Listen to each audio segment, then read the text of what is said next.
model from the U.S. and England, and they set him up and cut his legs out from under him. It was all a big setup because they wanted to do it with a soft kill mode, but now separate Dutch documents confirm it. But this is mainline history.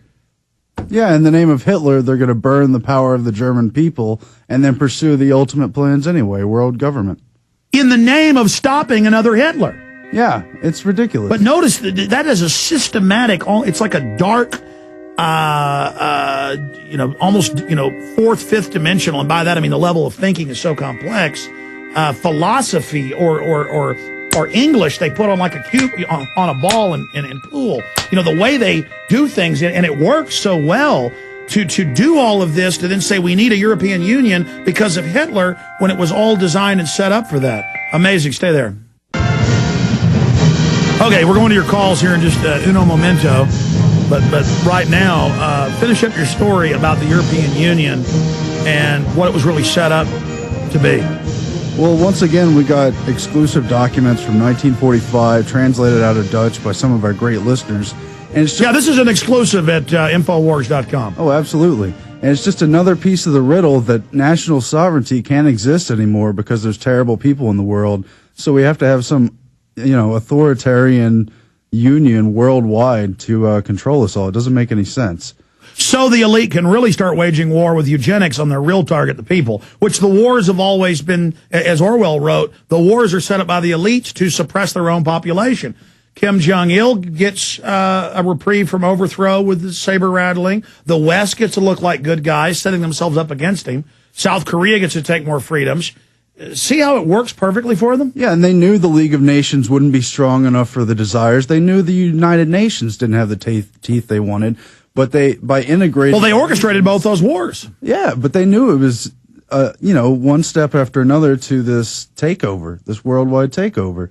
And they're shoveling us into this dictatorship, worldwide dictatorship, first through Europe, then through a greater region. It's in all these articles every time they come up. And now they admit they want a world government run by them. There's no more denial, but Bloomberg comes out and says, I'm totally insane. There's no Halliburton FEMA camps. Doesn't matter. It's in the New York Times and Houston Chronicle. I'm totally crazy. There was no Secret Service at Bilderberg. We're literal schizophrenics, Aaron, running around just delusionally. Isn't that going to backfire on the media? Yeah, a year and a half ago, Bilderberg doesn't exist. Now, Davignon and others are admitting they've been planning it since at least 1955. Why do you think they're going public now? Because we exposed them, and so they're just going to hide in plain view and act like it's no big deal? Or more or less, yeah. But that's a good question. I mean, why? I mean, first they told the public, there's no ruling elite. There's no corrupt elite. Your police are locally run, and the 14.8 trillions for your children. And I mean, now it's just, hey, martial law. If you don't like it, we're going to kill you. I mean, it's so pathetic. Aaron, once you get into tyranny historically, there's only a few degrees separation till you're in the worst form of tyranny. People don't realize we're now here.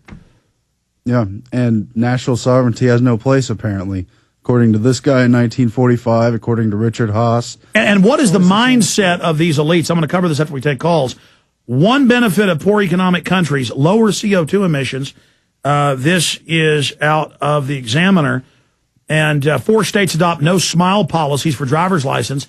We linked to this story on InfoWars. They were commenting with the quotes out of 1984 where you weren't supposed to smile because that could be seen as obnoxious. And now you can't smile on a facial recognition, right? Yeah, because they don't tell the slaves in USA Today that we're not getting your proper face scan. But yes, that's it. It's incredible. Doesn't somebody call it the worldwide straitjacket? For your own good, you can't do anything. You can't have any sovereignty, for the benefit. And they're trying now to kill the poor. In fact, it's somewhere around here. Where did that pamphlet go I had in here that CPS gave one of my employees and tried to steal her 8-year-old? Where is it? Is it here in the stack? I wanted to show that on air sometime. It says yelling at your child, they'll take them. There's no law. These people are criminals. But no smiling either. And now they're going to turn bureaucrats loose on us on our own land. I just can't handle it. I can't believe, you people think it's fun living in the Soviet Union. It's not going to be fun. Thank you for that great report. Tell folks the headlines so they can read it. Yeah, the headline again is EP, as in European Parliament founder in 1945, the European Federation, first step towards a world federation. That's Jurien Mason. It's on Infowars.com and all the other sites. Good job. Unbelievable. All right, let's go ahead and go to the calls here. John in Indiana. John, you're on the air. Thanks for holding. Alex. Hello. It is a... Oh, wow, I'm actually talking to Alex Jones, right? Come on, bro. I'm just an average guy fighting the New World Order. Go ahead. All right, I just want to throw a couple things out here. First of all, for all truthers that want to talk to other truthers, get paltalk.com. Oh, I have another phone call. Look for the room 911 Keystone to a global police state. Other thing, I want to remind you about the Rainbow Gathering. Last year you did an interview about the pepper ball incident with the police shooting all the hippies with the pepper And I ball. said I wanted to go to the Rainbow Gathering. Yeah, and I was just wondering if you plan on sending somebody out there, or has it even crossed your mind? I know you got a lot in your mind. When is that? It's about to happen? July 1st through the 7th. It'll be somewhere near Taos, New Mexico. Yeah, that's why I was saying last year I might go, because that's only about 8 hours from where I'm at. Yeah, I just wanted to remind you of it.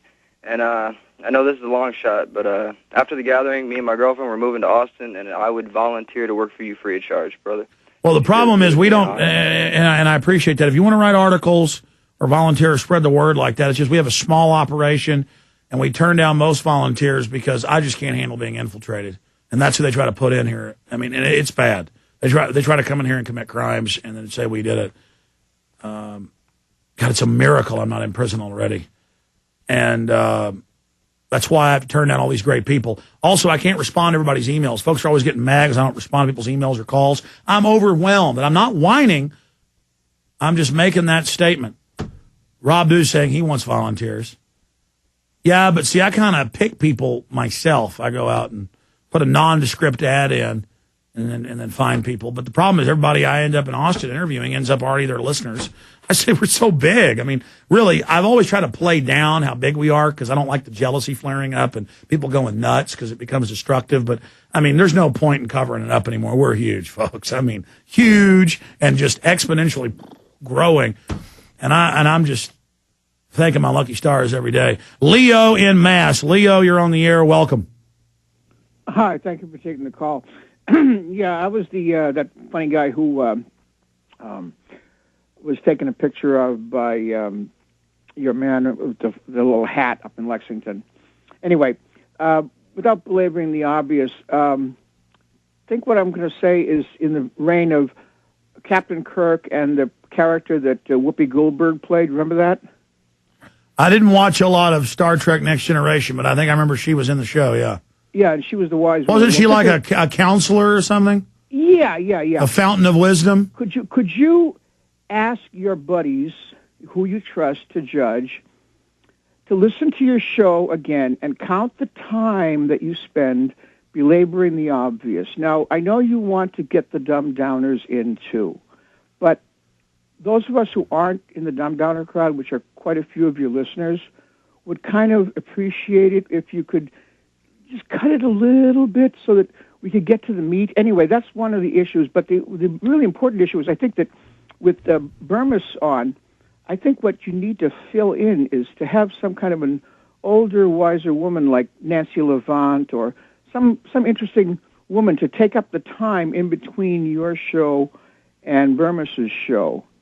And another thing is I want to see a section on all of your sites called In Their Own Words, and so that you could challenge people to make a case, and with money involved, put some money sum up there with all the documents of these people admitting up front what they're doing. See, people don't believe it, but you put money down on the truth, and they're going to people chasing it, and then they'll find out it's the truth. You see, this is how to get it through. I think we don't quite understand the methodology. I mean, the problem with methodology is this.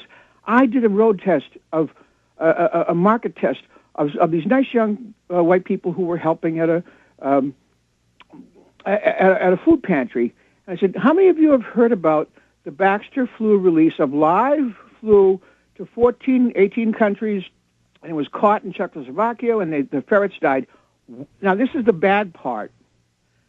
Well, they probably thought you were crazy for just being able to talk and say the word pharmaceutical. I mean, people think it's showing off because they have reduced the language down so much. They have brought in ingsoc, as George Orwell talked about, where you try to talk to your neighbor and they kind of go, you're